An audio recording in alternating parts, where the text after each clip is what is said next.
लाख मुसलमान लड़कियां मुर्तद हो गई हैं जो हिंदू लड़कों के साथ हैं। सुना दोस्तों आपने, ये मौलाना कह रहा है कि देश में 30 लाख मुस्लिम लड़कियां हिंदू बन गई और हिंदू लड़कों के साथ रहती हैं। क्या ये सच है? अगर सच है तो मुस्लिम मौलाना अंतर धार्मिक विवाह का समर्थन क्यों करते हैं? आखिर क्यों वो लव जिहाद का विरोध नहीं करते? दरअसल प्रत्येक मौलाना स्वयं ही लव जिहाद को बढ़ावा देता है। पिछली सरकारों के दौरान तो बाकायदा पेपर में इश्तिहार छपा करते थे कि ब्राह्मण, क्षत्रिय, ओबीसी, SC ST लड़की को लव जिहाद में फंसाने के लिए लाखों में रुपए निर्धारित किए जाते थे। दोस्तों, यह समस्या केवल भारत में ही नहीं है बल्कि हर उस देश में है जहां यह तथाकथित शांति प्रिय लोग रहते हैं, क्योंकि इनका केवल एक ही मकसद है और वह है पूरे विश्व में इस्लाम का शासन। मौलाना रशीदी ने ये क्यों और कब कहा? आखिर क्यों पूरी दुनिया को एक समुदाय ने त्रस्त करके रखा है? यह सब जानेंगे आज के इस वीडियो में। तो दोस्तों बने रहिए हमारे साथ वीडियो के अंत तक और कमेंट में जय श्री राम अवश्य लिखें। नमस्कार, स्वागत है आप सभी का दी साइंटिफिक हिंदू पर। चैनल पर नए हैं तो चैनल को सब्सक्राइब जरूर करें। 24 दिसंबर 2022 को एक और लड़की लव जिहाद का शिकार हो गई। जी हाँ दोस्तों, हम बात कर रहे हैं टीवी एक्ट्रेस तुनिशा शर्मा की। तुनिशा शर्मा की मौत की वजह फिलहाल अभी साफ नहीं है, परंतु तुनिशा शर्मा की मां द्वारा की गई शिकायत के बाद पुलिस ने टीवी अभिनेता शिजान खान को गिरफ्तार कर लिया है। मीडिया रिपोर्ट के मुताबिक शिजान खान पुलिस जांच में सहयोग नहीं कर रहा है, वह लगातार अपने बयान बदल रहा है। इसी केस को लेकर 25 दिसंबर 2022 को न्यूज 18 इंडिया पर डिबेट चल रही थी, जिसमें मौलाना रशीदी ने कहा कि लव जिहाद जैसा कुछ होता ही नहीं है। केवल हिंदू लड़कियां ही नहीं मुस्लिम लड़कों के साथ रहती हैं, बल्कि मुस्लिम लड़कियां भी हिंदू लड़कों के साथ रहती हैं। करीब 30 लाख मुस्लिम लड़कियां हिंदू लड़कों के साथ रहती हैं। इस डिबेट में मौलाना रशीदी ने कहा कि यदि हिंदू लड़कियों को मुस्लिम लड़कों से प्यार है तो उन्हें सब कुछ छोड़ने को तैयार रहना चाहिए। एक नज़र से देखा जाए तो मौलाना रशीदी वही कह रहा है जो मदरसों में सिखाया जाता है, यानी मुस्लिम लड़का प्यार नहीं जिहाद करता है, जबकि हिंदू लड़की प्यार करती है। और इसलिए मुस्लिम लड़के को कुछ भी छोड़ने की जरूरत नहीं है, बल्कि मुस्लिम लड़के से प्यार करने वाली लड़की को पहले अपने माँ बाप और फिर घर को छोड़ना पड़ता है, फिर खान पान बदलना पड़ता है, उसके बाद अपना धर्म छोड़ना पड़ता है, रहन सहन और कपड़े बदलने पड़ते हैं, और इसके बाद जब लड़के का मन भर जाए और उसके जाल में कोई और लड़की फंस जाए तो पहले लड़की को अपना जीवन भी छोड़ना पड़ता है। हिंदू लड़कियां शायद शुरुआत में यह सब नहीं समझ पाती, और जब समझ पाती हैं तब बहुत देर हो चुकी होती है।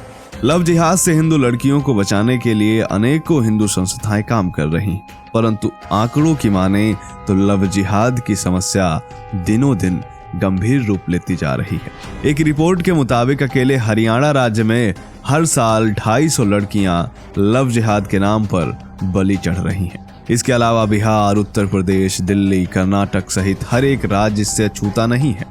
देश के कई राज्यों ने लव जिहाद कानून भी बनाया है, परंतु फिर भी दिल झकझोर देने वाली घटनाएं लगातार हो रही हैं। अभी कुछ दिन पहले ही आफताब ने श्रद्धा के 35 टुकड़े किए थे। झारखंड में रेबिका पहाड़िन के 50 टुकड़े किए गए।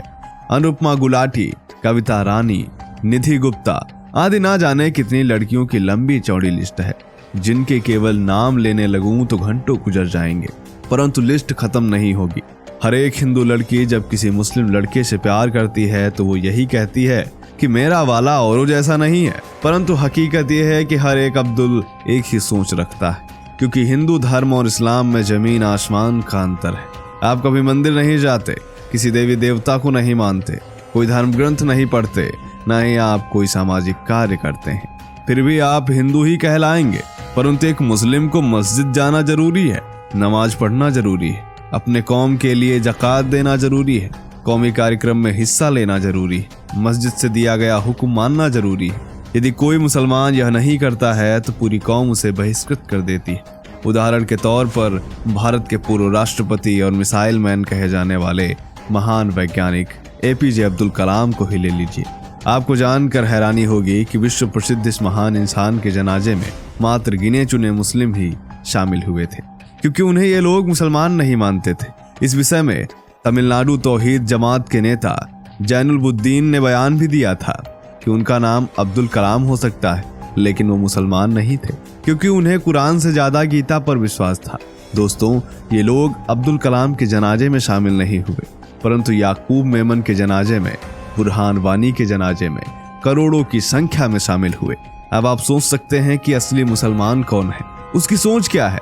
मुझे लगता है इन जनाजों की बात से आपको समझ आ गया होगा। असली बात यह है कि मुस्लिमों ने ना तो अपने लड़कों को और ना ही लड़कियों को पूरी तरह छूट दी हुई है, उन्हें बाकायदा ट्रेनिंग दी जाती है।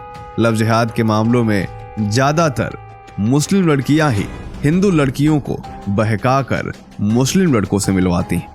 कई मुस्लिम लड़कियां तो अपने भाई को ही लव जिहाद में मदद करती हैं। फिर ऐसे में कैसे माना जाए कि 30 लाख मुस्लिम लड़कियां हिंदू लड़कों के साथ रहती हैं? हालांकि 100-200 अपवाद हो सकते हैं, परंतु इतनी बड़ी संख्या बिल्कुल नहीं हो सकती। श्रद्धा ने भी रिलेशनशिप के दौरान एक ट्वीट किया था, और वह ट्वीट था, Islam is a religion of peace, यानी इस्लाम शांति का मजहब है।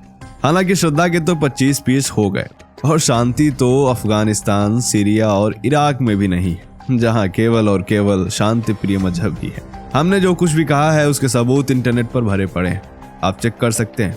इस वीडियो का मकसद केवल इतना ही है कि हिंदू लड़कियों को अब अच्छे से समझ लेना चाहिए कि मुस्लिम लड़कों के प्रति आपका प्यार एक तरफा है, आप केवल उनका एक शिकार भर हो। इसीलिए मुस्लिम लड़कियों को जीवन साथी के रूप में चुनने से पहले 100 नहीं, 1000 नहीं, बल्कि लाख बार सोचें। मिलते हैं आपसे अगले वीडियो में, तब तक के लिए जय हिंद, जय भारत, वंदे मातरम।